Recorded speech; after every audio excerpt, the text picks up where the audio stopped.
speaking beyond our borders, on land, on the seas, and in the air. This is the Chief Koti Show.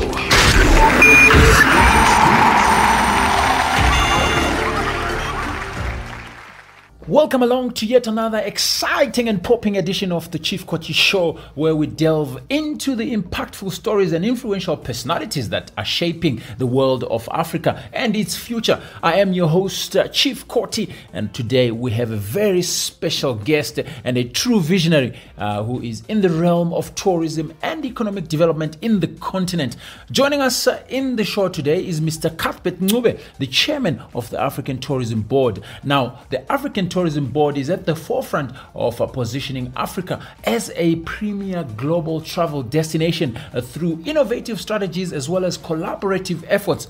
As international tourism rebounded in 2023, reaching 88% of pre-pandemic levels with an estimated 1.3 billion international arrivals. Would you believe it? The sector contributed an astounding 1.4 trillion in revenue. Of course, this is a fraction of what we have done in the previous years, and of course that brings the global GDP contribution to a massive 3.3%. What an improvement based on the fact that this sector was at zero at some point. Now, in this pivotal conversation, we will explore how the African Tourism Board is leveraging these trends to enhance Africa's standing in the global tourism market. Now, Mr. Ncube will provide insights on the organization's mission, the key initiatives that they are doing to drive tourism growth, as well as how Africa is ready to capitalize on the burgeoning opportunities in this sector.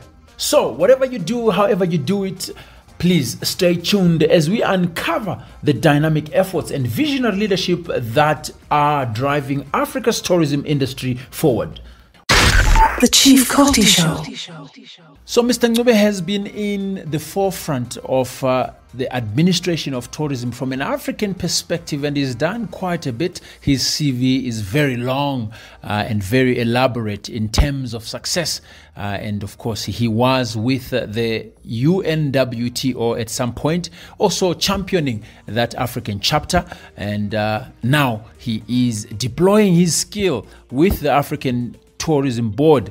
And we want to also start by finding out from you, Mr. Ncube, what does the Africa Tourism Board do? Who are they and what are they about? African Tourism Board is comprised of global players within the global space. We not only focusing on our African continent, we do have players within the tourism space globally, internationally. Our aim and our objective is to reposition our continent. Our aim is to tell a good story about Africa and to write our own narratives as Africans. 54 member states brought together. That's a powerful tool that we can utilize. When you put all the 54 member states in our diversity, both in our cultural diversity, in our investment, our minerals, we have it all. So as African Tourism Board, what we say, let's identify the powers. Let's identify and start appreciating what God has adored this beautiful continent. When we start to appreciate, then we'll be able to really implement some of the mechanisms that will drive our economic growth, that will drive, especially using tourism as a catalyst tool to say, how do we move? How do we position ourselves? Very interesting. You talk about positioning, but how does the ATB work towards positioning Africa as a premium destination for travel at a global stage? How are you guys working to make this a reality? What we have done, we have gone out on a robust exercise to say, colleagues, how do we start to appreciate our domestic segment of our tourism marketing? And then we are working with various member states. We are working with a number of ministers to say, look, when you go back during the COVID-19, where we spent so much time virtually discussing and having endless meetings, we are saying post-COVID-19, ours is to implement, ours is to drive a positive agenda. When you look at the intra-Africa trade, great initiative that has been brought forth to say, how do we start working together? How do we start trading among us ourselves? As African Tourism Board, we are saying, colleagues, let us go beyond that. We are so excited as we envy and appreciate initiatives from the East African bloc, the guys who are walking the talk, dismantling some of the challenges that we have in terms of connectivity, in terms of moving from one member state to another, the visa regime. And those are challenges that we have. We are saying the intra-Africa trade, brilliant idea, great initiative, but let us work on some of the impediments that are actually, they are not progressing us any further. So we are saying, let's move together. We are talking to ministers. We are talking to quite a number of stakeholders, because remember, when we talk about tourism, it's an inclusive sector that involves the private and the private sector. That also involves each and every strategic player, your DMOs, who are supposed to be playing a critical role to say, how do we start shaping ourselves? How do we start marketing? And how do we start talking one voice and telling the world on who we are? The appreciation should start with us. Before you extend yourself to your neighbors, it must start with us as Africans. We need to understand and appreciate our value as human beings. And when we approach, even within the globe, Chief, the ground is not level, and that's a fact. African continent is still perceived as a third world, underdeveloped, where we are always associated by hunger, by diseases. And I've said to the global community, that's not the Africa where I was born. This is the most, I think God, when He created the universe, Africa was the last born, who received all the best you can think of. So therefore, we need to start to appreciate and acknowledge on who we are as Africans and what we have. So when we come together as 54 member states, we are a powerful tool.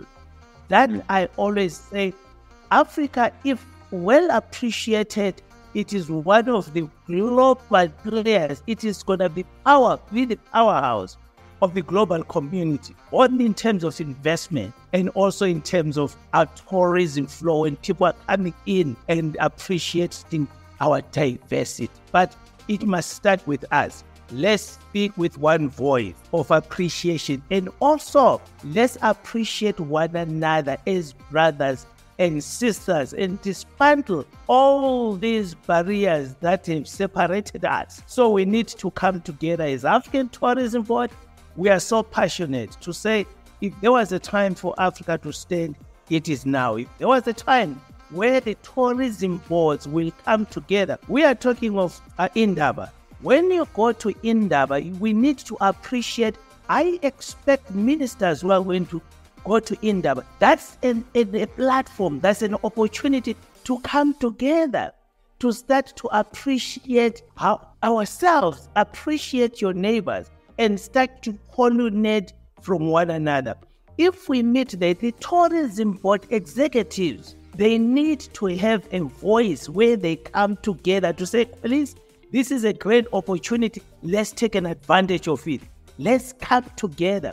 And African Tourism Board, we are a connector. We are a glue that brings all stakeholders together to say, let us talk with one voice. Let's see how best we can collaborate. Let's find areas of collaboration so that we drive our African agenda and tell a good story to the global community to say, here we are as Africans. We are so proud. Well, I feel the passion there, Baba Ncube, for Africa. I share the same spot. Perhaps I can find my position right up there in your heart because of that.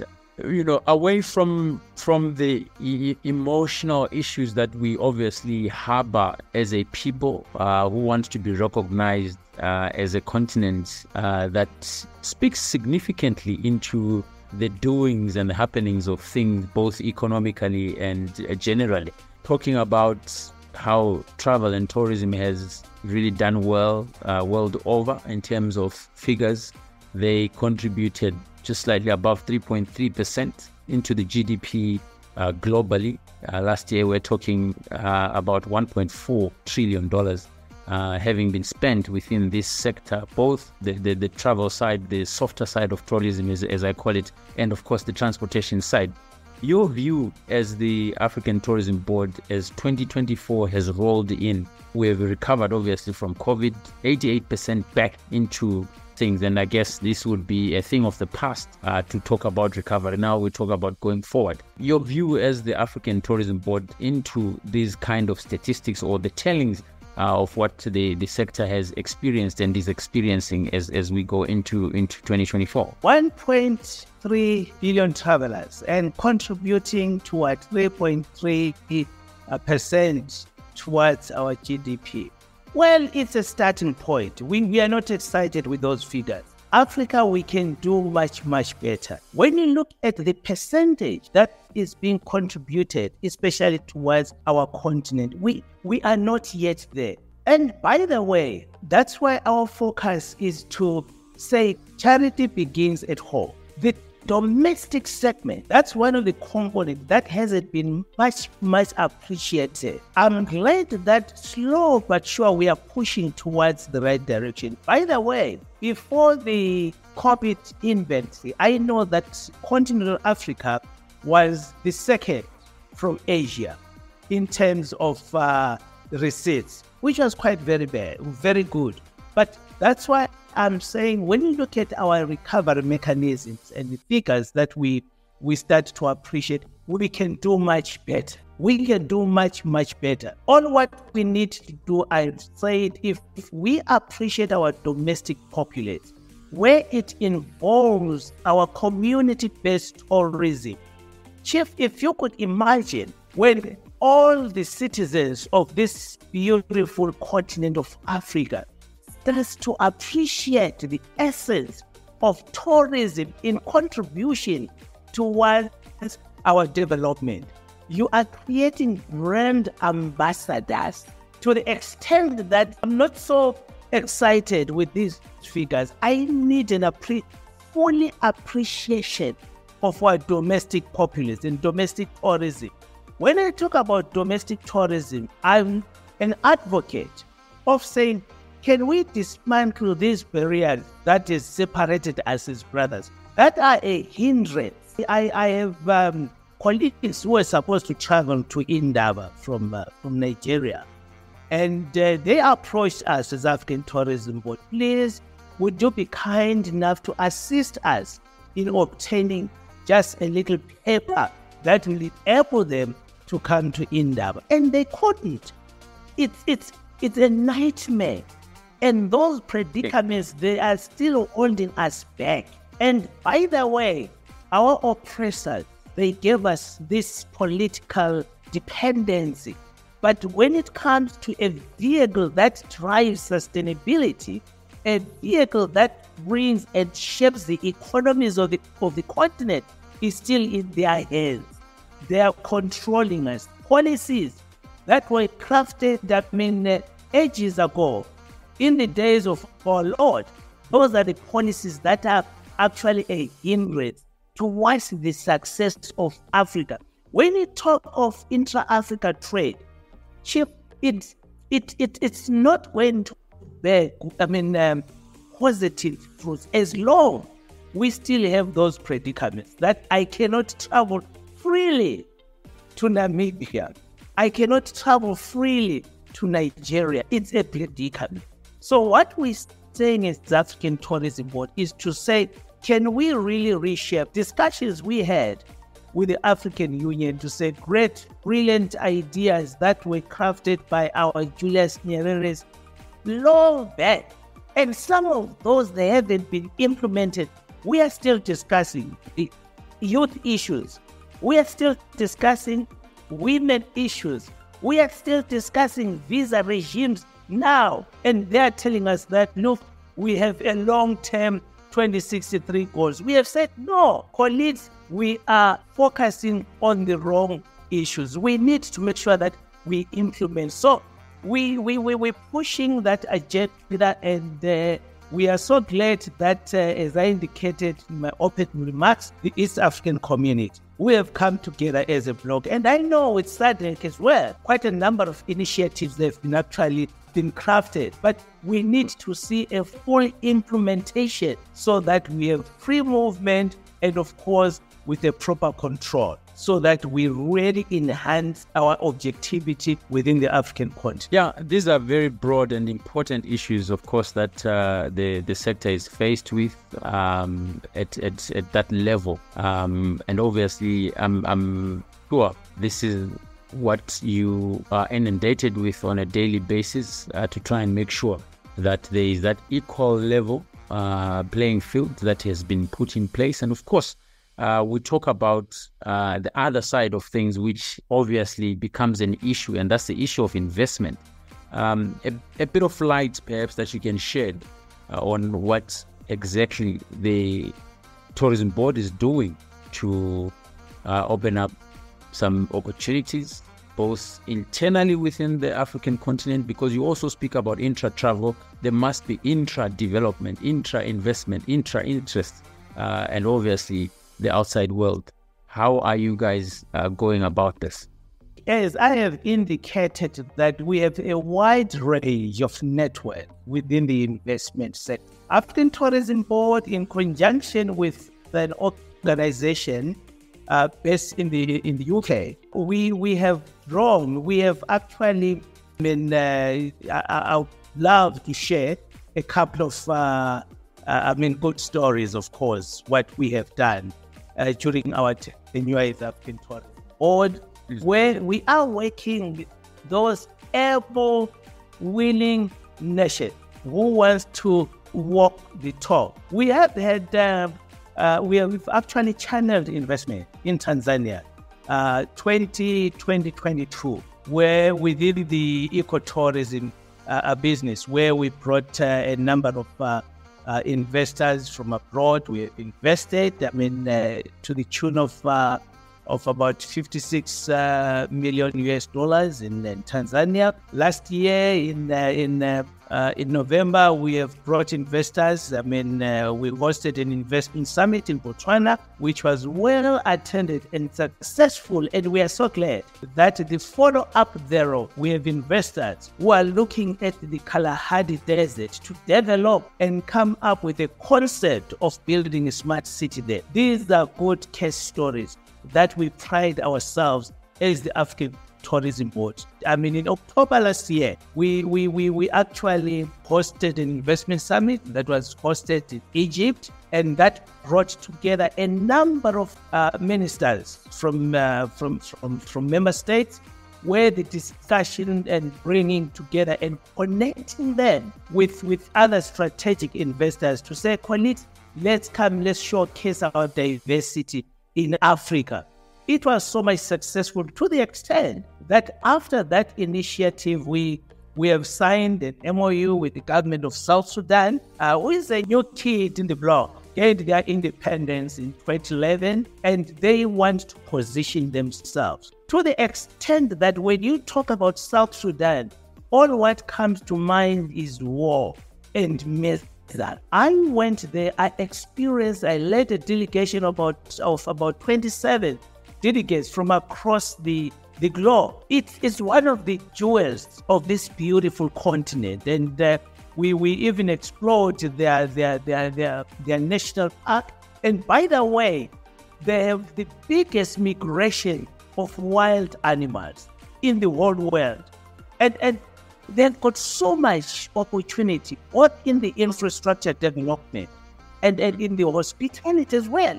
So we are driving investors. We will be hosting an investment conference in July, where we are telling the world to say, look, what you hear on the media. I am glad, Chief, that I've been following your initiative, talking about our beautiful continent. That's what we need. We need a voice. And that voice will only come from the media fraternity. Let us tell a good story. And let us erase what the CNN and the BBC has always portrayed Africa negatively. So it is our time where we need to lift up and really shape our destination. So 2020, 2024, we've got so much, quite a number of initiatives that are on our table where we are shaping the scope and we are shaping Africa to be one of the best. Not to be one, Africa is one of the jewels, is the jewel of the continent. That's why you have got Chinese flocking to Africa. That's why you have got Asians flocking to Africa. And somebody tells me that, look, Africa is it's an undeveloped continent. That's crazy. They've realized that when you look at the wind, what is going on within the global community, the wind is really shaping towards us. And these guys, they will only find a refugee in Africa. That's why we are saying, it is time for us to stand up. Let us claim our position. Let us appreciate who we are.